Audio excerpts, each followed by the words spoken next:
إن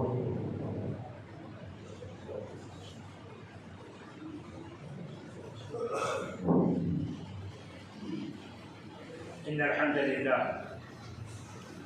نحمده ونستعينه ونستغفره ونعوذ بالله من شرور أنفسنا ومن سيئات أعمالنا من يهده الله فلا مضل له ومن يضلل فلا هادي له وأشهد أن لا إله إلا الله وحده لا شريك له وأشهد أن محمدا عبده ورسوله يا أيها الذين آمنوا اتقوا الله حق تقاته ولا تموتن إلا وأنتم مسلمون يا أيها الناس اتقوا ربكم الذي خلقكم من نفس واحدة وخلق منها زوجها وبث منهما رجالا كثيرا ونساء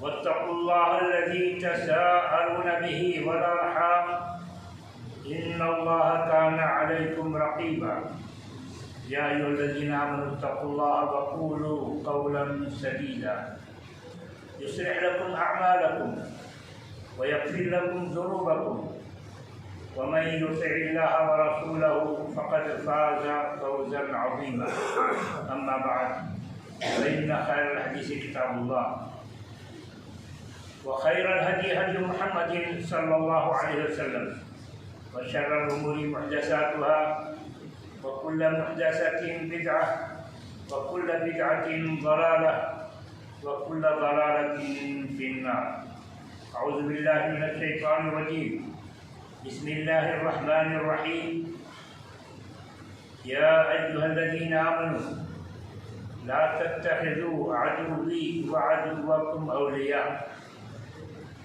اللہ تبارک و تعالیٰ نے اس آیت کریمہ میں بتایا ہے کہ اے ایمان والو میرے دشمن اور تیرے دشمن کو دوست مت بناؤ۔ مسلمانوں کا دشمن کون؟ کیا سارے غیر مسلم مسلمانوں کے دشمن ہیں؟ نہیں، سارے غیر مسلم مسلمانوں کے دشمن نہیں۔ کیا دلیل؟ قال اللہ تعالیٰ نے لا ينهاكم الله عن الذين لم يقاتلوكم في الدين ولم يخرجوكم من دياركم أن تبروهم وتقسطوا إليهم إن الله يحب المقسطين۔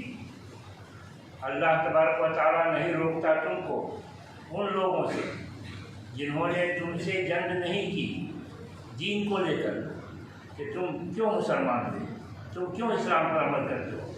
تو اللہ تعالیٰ نہیں روکتا تم کو ان غیر مسلموں سے جنہوں نے تم سے جنگ نہیں کی دین کو لے کر اور جنہوں نے تمہیں تمہارے گھروں سے باہر نہیں کیا، جنہوں نے تمہیں مکے سے باہر نہیں کیا۔ تو ایسے غیر مسلم جنہوں نے تم سے جنگ نہیں کی ان سے اللہ تعالیٰ تمہیں نہیں روکتا۔ کس بات سے؟ ان تبروہم، کہ تم ان کے ساتھ اچھا سلوک کرو، وتقسطوا الیہم، اور تم ان کے ساتھ انصاف کرو۔ ان اللہ یحب المقسطین، بے شک اللہ انصاف کرنے والوں کو پسند کرتا ہے۔ اس آیت میں ان غیر مسلموں کا تذکرہ ہے جو مسلمانوں کے دشمن نہیں، ان کے بارے میں حکم ہے کہ ان کے ساتھ تمہارے اچھے تعلقات ہونے چاہیے۔ اچھا جو دشمن ہیں ان کے ساتھ کیا ہو، اس کا حکم اس کے بعد کی آیت میں ہے انما ینہاکم اللہ عن الذین قاتلوکم فی الدین۔ اللہ تعالیٰ تمہیں روکتا ہے ان لوگوں سے جنہوں نے تم سے جنگ کی دین کو لے کر کہ تم مسلمان کیوں ہیں، اور جنہوں نے تم کو تمہارے گھروں سے باہر کیا، وَأَخْرَجُوكُم مِّن دِيَارِكُمْ، اور جنہوں نے تمہیں تمہارے گھروں سے باہر کیا، وَظَاهَرُوا عَلَىٰ إِخْرَاجِكُمْ، اور جنہوں نے تمہارے گھر سے نکالنے میں ان کا ساتھ دیا۔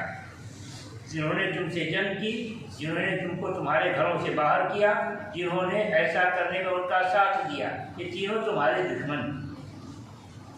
کیا کرو ان کے ساتھ؟ تو اللہ تعالیٰ تم کو روکتا ہے ان دشمنوں سے ان تولوہم، کہ تم ان کو دوست بناؤ یا تم ان کو دوست سمجھو۔ کہ دشمن کو دوست سمجھنا عقل مندی نہیں. دشمن کو دوست سمجھو گے تو نقصان اٹھاؤ گے. دشمن کو دشمن سمجھ کر کیا کرو؟ ان کو دشمن سمجھو. دشمن سمجھ کر کیا کرو؟ کیا ان کو ختم کر دینے کی کوشش کرو، یا ان سے نفرت کر کے دور ہو جاؤ، یا نہ ان کو ختم کرو، نہ نفرت کر کے ان سے دور ہو جاؤ، بلکہ دشمنی ختم کرو. بلکہ دشمنی ختم کرو. ہاں یہی بات ہے کہ دشمنی ختم کرو. نہ ان کو ختم کرنا ہے، نہ ان سے نفرت کر کے دور ہونا ہے. کیا دلیل؟ دلیل کا اللہ تعالیٰ ہے. وَلَا يَجْرِمَنَّكُمْ شَنَآنُ قَوْمٍ أَن صَدُّوكُمْ عَنِ الْمَسْجِدِ الْحَرَامِ أَن تَعْتَدُوا. کسی قوم کی دشمنی تم کو مجرم نہ بنائے، اور دشمنی بھی دین کو لے کر کہ انہوں نے تم کو مسجد حرام سے روک دیا تھا. تو کسی قوم کی دشمنی تم کو مجرم نہ بنائے کس بات کا؟ ان تعتدوا، کہ تم بھی زیادتی کر بیٹھو. تم مسلمان ہو، تم کسی کے ساتھ زیادتی نہیں کرو گے، تم ہر شخص کو انصاف دو گے، وہ تمہارا دشمن کیوں نہ ہو. ایک مسلمان ہر شخص کے ساتھ انصاف کا سلوک کرے گا، کسی پر ظلم نہیں، کسی پر زیادتی نہیں، خواہ وہ دشمن ہی کیوں نہ ہو. دشمن کو انصاف دیا جائے. ہاں دشمن کو بھی انصاف دینا ہوگا. کیا دلیل؟ کا اللہ تعالیٰ. وَلَا يَجْرِمَنَّكُمْ شَنَآنُ قَوْمٍ عَلَىٰ أَلَّا تَعْدِلُوا. کسی قوم کی دشمنی تم کو مجرم نہ بنائے کہ تم انصاف نہ کرو. یعنی تم انصاف کرو، مگر مسئلہ پر بس نہیں کیا. قائل ضرور تم اس کو بھی انصاف دو، کیونکہ کسی کا دل نہیں مانتا کہ دشمن کو انصاف دیا جائے، اور مسلمان بھی انسانی ہے، اس کا دل بھی نہیں مانتا کہ دشمن کو کیسے انصاف دے. اور اللہ جس نے ہمیں پیدا کیا اس کو پتہ ہے کہ یہ بھی جلدی نہیں مانے گا، تو زور دے کر کہا وَلَا يَجْرِمَنَّكُمْ شَنَآنُ قَوْمٍ عَلَىٰ أَلَّا تَعْدِلُوا. کسی قوم کی دشمنی تم کو مجرم نہ بنائے کہ تم انصاف نہ کرو. مطلب ہوا کہ تم انصاف کرو، مگر مطلب پر بس نہیں کیا، کھل کر حکم دیا اعدلوا، تم اس کے ساتھ انصاف کرو. ابھی چیز نہیں مانتا، دل میں کچھ ہے، تو پھر زور دیا، کہا ہوا اقرب للتقویٰ. تم کہتے ہو میں اللہ سے ڈرنے والا بندہ ہوں، تو اللہ سے ڈر کر اللہ کا یہ حکم مانو، اپنے دشمن کو بھی انصاف ہو. پھر بس نہیں کیا، یہی تقویٰ کا تقاضا ہے. کہا واتقوا اللہ، اللہ سے ڈرو اور اس حکم کو نافذ کرو. پھر بھی نہیں مانتے تو چیلنج بھری انداز میں کہا جا رہا ہے ان اللہ خبیر بما تعملون. اگر نہیں مانتے تو جو کرنا ہے کر لو، اللہ کو پتہ ہے تم کیا کرتے ہو. تو کتنا زور دیا دشمن کو انصاف دینے پر. تو دشمن کو انصاف پر، تم کسی پر زیادتی نہیں کرو گے، سب کے ساتھ انصاف کا معاملہ کرو گے. اچھا یہ دشمنی ختم ہوگی کیسے، وہ تو بتائے. دشمنی ختم کیسے ہوگی؟ اللہ تعالیٰ اس کی ترکیب آگے بتا رہا ہے. کہتا ہے وَلَا يَجْرِمَنَّكُمْ شَنَآنُ قَوْمٍ أَن صَدُّوكُمْ عَنِ الْمَسْجِدِ الْحَرَامِ أَن تَعْتَدُوا وَتَعَاوَنُوا عَلَى الْبِرِّ وَالتَّقْوَىٰ وَلَا تَعَاوَنُوا عَلَى الْإِثْمِ وَالْعُدْوَانِ.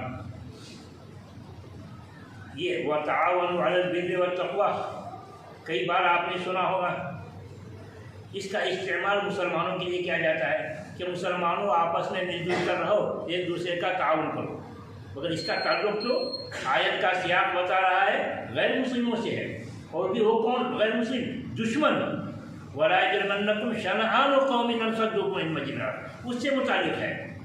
تو غیر مسلم جو تمہارا دشمن ہے اس کے ساتھ تعاون کرو. یہ دشمنی ختم کرنے کی ترکیب بتائی جا رہی ہے یہاں سے.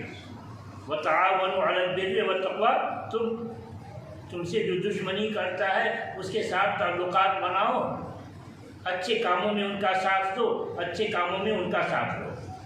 ارے وہ دشمن ہے ہمارا ساتھ دے گا. اس کو میں ایک مثال سے واضح کرتا ہوں کیسے دشمن کو ساتھ لیا جا سکتا ہے، کیسے ساتھ دیا جا سکتا ہے. یعنی یہ کہا جا رہا ہے کہ تم یہ مت سمجھو کہ دشمن کا ہر کام برا ہوتا ہے. نہیں، وہ بھی بہت سارا کام اچھا کرتے ہیں. ان کا جو کام اچھا ہو اس میں ان کا ساتھ دو، اور تم جو اچھا کام کرتے ہو اس میں ساتھ دو. مثال سے آج کل بہت سارے خیراتی کیمپ لگتے ہیں، کہیں میڈیکل کیمپ لگتا ہے، کہیں ایجوکیشن کیمپ لگتا ہے، بہت سارے خیراتی کیمپ، سوشل ورک بہت سارے اپنائے جاتے ہیں۔ اس میں سے ایک مثال لیجیے کہ میڈیکل کیمپ لگا ہوا ہے، آئی میڈیکل کیمپ، اور جس نے میڈیکل کیمپ لگایا ہے پتہ ہے کہ وہ مسلمانوں کا دشمن ہے، مسلمانوں کو دیکھنا نہیں چاہتا۔ آپ کو پتہ ہوگا کہ فلاں جگہ میڈیکل کیمپ ہے اور اس شخص نے لگایا ہے جو مسلمان سے بڑی دشمنی کرتا ہے، وہ آپ کو دعوت نہیں دے گا، مگر آپ کو پتہ ہے تو آپ میں سے جو ذمہ دار حضرات ہیں کچھ پہنچیں اور کہیں کہ بھائی صاحب آپ نے تو بڑا اچھا کام کیا ہے، دیکھیے غریبوں کی لائن لگی ہوئی ہے، آج کتنے کے آنکھ کا آپریشن ہو جائے گا، کتنے کو چشمہ مل جائے گا، کتنے کی دوائیں ہو جائیں گی، یہ تو بہت اچھا کام کیا آپ نے، شاباشی دے کہ بہت اچھا کام کیا ہے۔ اور ڈاکٹر کو لانے میں، چشمے میں، آپریشن میں بہت سارے اخراجات آئیں گے، اس لیے 25-50 جو میسر ہو اتنا چندہ ہم سے لے لیجیے، بہت اچھا کام کر رہے ہیں، اتنا چندہ ہم سے لے لیجیے۔ اب ذرا سوچئے، آپ نے جا کر اس کو شاباشی دی اور زبانی ہی جمع خرچ نہیں چندہ بھی دیا، وہ کیا سوچے گا؟ سوچنے پر مجبور ہوگا، ارے اس کو تو ہم اپنا دشمن سمجھتے تھے، یہ تو ہمارے بارے میں اچھی رائے رکھتے ہیں، صرف چاپلوسی کے نہیں لے آئے تھے، پیسہ بھی دے کر کے گئے ہیں، تو اس کی سوچ میں کچھ فرق پڑے گا، 1% فرق پڑے گا۔ اب متزلزل ہوگا، جو کٹر پسند دشمن تھا وہ سوچنے پر مجبور ہوگا، نہیں یہ لوگ تو ہمارے بارے میں اچھی رائے رکھتے ہیں، چلیے 1% تو دشمنی ختم ہوگی۔ اسی طریقے کا قید مسلمان بھی رکھیں اور رکھتے بھی الحمدللہ۔ ایسے میں اس شخص کو جو مسلمانوں سے دشمنی کرتا ہے آپ دعوت دیں، بھائی فلاں دن ہمارے یہاں فلاں کیمپ ہے سوشل ورک کا، کمیٹی نے فیصلہ کیا ہے کہ آپ سے اس کا افتتاح، دعوت دینے جائیں گے تو سمجھے گا کہ کوئی کیا پالیسی ہے، کوئی سیاست ہے، وہ کہے گا انکار کرے گا، نہیں اچھا کام ہے جائے کر لیجیے، مگر جب کہیں گے نہیں کمیٹی کا فیصلہ ہے کہ آپ ہی کے ہاتھوں اس کا افتتاح ہوگا، جب زور دیں گے تو کہے گا ٹھیک ہے میں آ جاتا ہوں، وہ آئے گا افتتاح کرے گا، اور ایسے موقع سے کچھ نہ کچھ گفٹ دیا جاتا ہے، شال کہیں دیا جاتا ہے، کہیں میمنٹو دیا جاتا ہے، کہیں کچھ گفٹ آپ نے دیا اس کو، تو اب افتتاح کرے گا اور گفٹ لے کر وہاں سے جائے گا تو کیا اس کے دل میں وہی نفرت اور دشمنی ہوگی جو پہلے تھی؟ نہیں، 1% کم ہوگی، ضرور کم ہوگی، وہ بھی انسان ہے، نرم دل موجود ہے، چلیے 2 بار میں 2% کمی ہوئی، اگر 100 بار اس طرح سے ملنا جلنا ہوا تو، اگر 100 بار اس طرح سے ملنا جلنا ہوا تو 100% ختم، اور اگر 100 سے آگے کر رہے ہیں تو نفرت تو 100 بار میں ختم، آگے چل رہے ہیں تو اب تعلقات اچھے بنیں گے، نفرت ختم، اب تعلقات اچھے بنیں گے۔ ہو سکتا ہے کوئی کہیں کہ بھائی کیمپ لگانے میں تو بڑا خرچہ آتا ہے، یہ 100 بار کیسے ہم کر پائیں گے؟ ہم کہاں کہتے ہیں کہ مہینے 2 مہینے یا سال میں کیجیے، کئی سال لگیں گے، پلاننگ کرنی پڑے گی، آپ کو لمبی پلاننگ کرنی پڑے گی کہ ہم کو اتنی مدت میں اتنے بار ملنا ہے اور نفرت کو ختم کرنا ہے، تو کئی سال لگیں گے۔ بہرحال آخر اگر 100 مرتبہ آپ نے کر لیا، اب آگے بڑھانا ہوا 110 بار، تعلقات اچھے بنیں گے، 120 بار اور اچھے تعلقات بنیں گے، 130 بار دوستی بنے گی، 140 بار دوستی گہری ہوتی چلی جائے گی، تو نتیجہ کیا ہوگا؟ دشمنی ختم، دوستی بنی، یہاں تک کہ جب دوستی گہری ہوگی آپ اپنے اخلاق اور ان کو جو ہدایت دیں گے اس سے دشمنی دوستی میں تبدیل ہو جائے گی۔ یہ جو میں فارمولہ پیش کر رہا ہوں یہ میرا نہیں ہے، یہ قرآن کا فارمولہ ہے، یہ قرآن کا فارمولہ ہے، بس ہماری سمجھنے کی بات ہے، کہاں بھی قرآن میں یہ فارمولہ بتایا گیا ہے، پڑھیے آئے، کہتا ہے اللہ تعالیٰ وَلَا تَسْتَوِي الْحَسَنَةُ وَلَا السَّيِّئَةُ، وَلَا تَسْتَوِي الْحَسَنَةُ وَلَا السَّيِّئَةُ، اچھا سلوک اور برا سلوک دونوں برابر نہیں ہوتا، ادفع بالتی ہی احسن، ان کے برے سلوک کا جواب تم اچھے سلوک سے دو، نتیجہ کیا پاؤ گے؟ فَإِذَا الَّذِي بَيْنَكَ وَبَيْنَهُ عَدَاوَةٌ، تعقیب کے لیے آتا ہے، یعنی اس کا نتیجہ فوراً نہیں پاؤ گے، ایسے کرتے رہو گے تو ایک وقت آئے گا، کیا آئے گا؟ فَإِذَا الَّذِي بَيْنَكَ وَبَيْنَهُ عَدَاوَةٌ، ایک وقت آئے گا جس سے تمہاری دشمنی چل رہی تھی، کأنہ ولی حمیم، وہ تمہارا دوست بنے گا اور جگری دوست بن جائے گا۔ لوگ سوچیں گے، ہو سکتا ہے لوگ کہیں یہ تو سوچ کے اعتبار سے اچھی بات معلوم ہوتی ہے، مگر عملاً اس کا وجود ہو سکتا ہے کیا؟ سوچنے کی بات ہے، عملاً ایسا ہو سکتا ہے کیا؟ کٹر دشمنی ختم ہو کر کے دوست بن جائے، جگری دوست بن جائے، ایسا ہو سکتا ہے کیا؟ اللہ تعالیٰ کہتا ہے ہو چکا، اللہ تعالیٰ کہتا ہے ہو چکا۔ کہاں ہو چکا؟ پڑھی ہے کہا اللہ تعالیٰ نے وَاذْكُرُوا نِعْمَةَ اللَّهِ عَلَيْكُمْ وَاذْكُرُوا نِعْمَةَ اللَّهِ عَلَيْكُمْ إِذْ كُنْتُمْ أَعْدَاءً فَأَلَّفَ بَيْنَ قُلُوبِكُمْ، یاد کرو اس دن کو، إِذْ كُنْتُمْ أَعْدَاءً وَاذْكُرُوا نِعْمَةَ اللَّهِ عَلَيْكُمْ، یاد کرو اللہ کے احسان کو کہ تم آپس میں دشمن تھے، فَأَلَّفَ بَيْنَ قُلُوبِكُمْ، تو اللہ تعالیٰ نے تمہارے دلوں میں محبت پیدا کر دی، فَأَصْبَحْتُمْ بِنِعْمَتِهِ إِخْوَانًا، تو اللہ کی نعمت سے تم آپس میں بھائی بن گئے۔ یہ کیسے اللہ تعالیٰ نے محبت پیدا کر دی؟ القاء کر دیا، دل سے نفرتوں کو دور کیا اور القاء کر دیا، ہو گئے ایک ساتھ، یا مسلمانوں سے وہ کام کروایا جس سے یہ دشمنی ختم ہوئی، مسلمانوں سے وہ کام کروایا، کیا؟ یہ دین کی دعوت دیتے رہے، ان کو جہنم سے بچانے کی فکر کرتے رہے، دیتے رہے، یہاں تک کہ ہر تکلیف کو برداشت کیا، ہر تکلیف کو برداشت کیا، جنگیں ہوئی مگر دین کی دعوت میں لگے رہے، مقابلہ بھی جاری رہا، دین کی دعوت جاری رہی۔ نتیجہ کیا ہوا؟ دین کی دعوت رہے، دیتے رہے، نتیجے میں اللہ تبارک و تعالیٰ کی مدد خاص مسلمانوں کے ساتھ ہوئی اور موقع آیا فتح مکہ کا، موقع آیا فتح مکہ کا۔ کسی میں ہمت نہیں تھی کہ مسلم فوج کا مقابلہ کر لے، سب گھر بند کر کے ڈرے سہمے، سب کا دل کانپ رہا ہے کہ پتہ نہیں آج کیا ہوگا۔ یہ مکہ ہی کے رہنے والے، ہم نے ان کو مکہ سے باہر کیا، مدینہ پہنچے، سکون سے رہنے نہیں دیا، یہ جنگ وہ جنگ، ان جنگوں میں ہم نے کتنے لوگوں کو ختم کیا، اس کو پتہ ہے کہ کس جنگ میں اس کے کس کو ہمارے کس آدمی نے قتل کیا ہے۔ اب سب کا دل کانپ رہا ہے کہ کہیں ایسا نہ ہو میرا دروازہ کھٹکھٹایا جائے اور کہا جائے فلاں نکلو، فلاں جنگ میں تم نے فلاں کو قتل کیا تھا، لو بھائی اسی جان مار دو، سب کا دل کانپ رہا ہے۔ ایسے میں اعلان ہوتا ہے اذهبوا انتم الطلقاء، جاؤ میں نے سب کو معاف کر دیا، اللہ اکبر، جاؤ میں نے سب کو معاف کر دیا، سب دروازے کھول کر باہر آ گئے سڑکوں پر۔ کہ ہم نے ایسا انسان تو نہیں دیکھا کہ جس کو 13 سال مکے میں، 8 سال مدینے میں ستایا ہو، 21 سال ستایا ہو، اس کو جب موقع ملا ہے بدلہ لینے کا تو کہتا ہے میں نے سب کو معاف کر دیا۔ یہ اثر ہوا کہ سب کہتے ہیں اشہد ان لا الہ الا اللہ، سب اسلام میں داخل ہو گئے۔ یعنی اس ایک دن میں جتنے اسلام میں داخل ہوئے ہو، شاید 23 سال کی مدت میں بھی اتنے اسلام میں، 21 سال کی مدت میں بھی اتنے اسلام میں نہیں داخل ہوئے۔ کیا نتیجہ تھا؟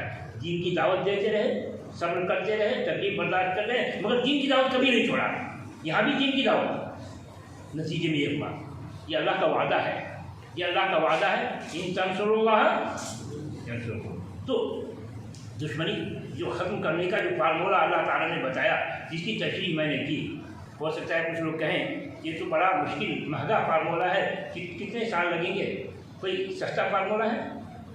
ہاں سستا فارمولہ نہیں، یہاں کی آبادی ملی جلی ہے، عام طور سے ملی جلی ہے، کبھی ایک ہی گلی میں گھر ہوتا ہے اور کبھی ایک گلی میں نہیں تو کم سے کم ایک ہی ہوٹل میں چائے کے لیے، ناشتے کے لیے، کھانے کے لیے جاتے ہیں۔ تو ایسا تو ہو سکتا ہے کبھی چائے کے لیے بیٹھے ہوئے ہیں، بار بار آتے جاتے ہیں، تو 3-4 دن آپ اس کا پیسہ دے دیجیے، چائے کا بھائی گھر دیجیے، میں پیسہ دے دیتا ہوں۔ اب 3-4 بار اگر آپ نے اس کا پیسہ دے دیا تو 5ویں بار کیا کرے گا وہ؟ آپ رہنے دیجیے، میں پیسہ دیتا ہوں۔ جب یہ ہوا تو تعلقات بنیں گے۔ اسی طریقے سے اگر گھر قریب میں ہے تو کبھی ناشتے پر بلا دے، چلتے چلتے آئیے بھی گھر میں چائے پینے جا رہا ہے، یہ آسان ترکیب ہے۔ کس لیے ہم تعلقات قائم کریں؟ ہم کو کیا ضرورت پڑی ہے؟ ہم کو ضرورت پڑی ہے کہ یہی سنت رسول ہے، رسول اللہ صلی اللہ علیہ وسلم کی یہی سنت ہے کہ ہم ان سے تعلقات بنائیں، اور تعلقات کس لیے؟ ان کو جہنم سے بچانے کے لیے۔